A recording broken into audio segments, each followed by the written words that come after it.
In other news, one of Harlem's fiercest champions has died.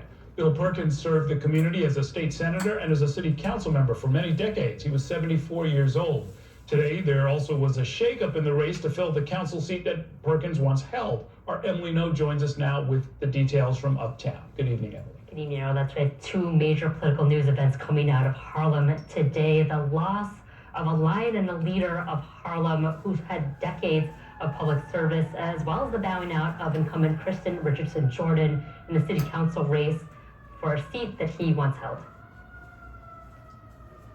Bill Perkins was remembered Tuesday as a giant of Harlem. His death mourned ahead of a competitive primary for the city council post he twice held. Perkins died at age 74 at his home in what his wife described as the community he loved and fought for his entire life. The progressive lawmaker had served in the council, then as a state senator, before returning to the council. And I'm excited about the potential of what we're going to be able to do for the people of the city of New York. Perkins' final years were marked by health struggles. News of his passing happened to come on the same day that Kristin Richardson Jordan, who unseated Perkins 2 years ago by a razor-thin margin, announced she won't seek re-election.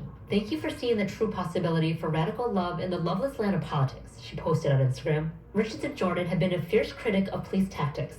We're also calling for defunding the NYPD, moving those funds into communities. And she said Tuesday she would keep up our fight for, quote, economic justice, abolition, liberation, and radical societal change. 3 Democrats remain in this race for city council, some applauding Richardson Jordan's service.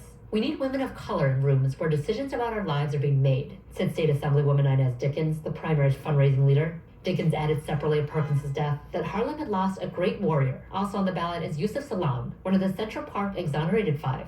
And what I represent in this race is something different, something unique.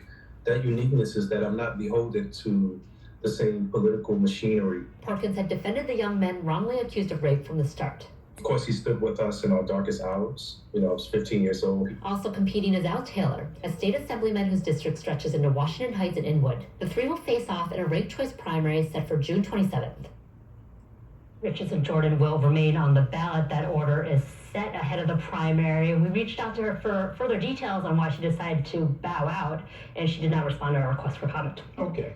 With Bill Perkins, there had been some reporting on some of the health challenges that he faced before. Did we get the cause of death? Do we know that? We haven't. There was a statement, a short one from his wife that celebrated his life more than how he died. Yes, in recent years, there were some instances relating to dementia and perhaps other struggles as well in which he was lost, but should note that 2 years ago, he lost that primary, but just the narrowest of margins, despite being very publicly ill. Right. And Kristin Richardson Jordan, I don't know if I've ever seen this. She was really just ending a 2-year term when they have every 10 years a redistricting because of the census.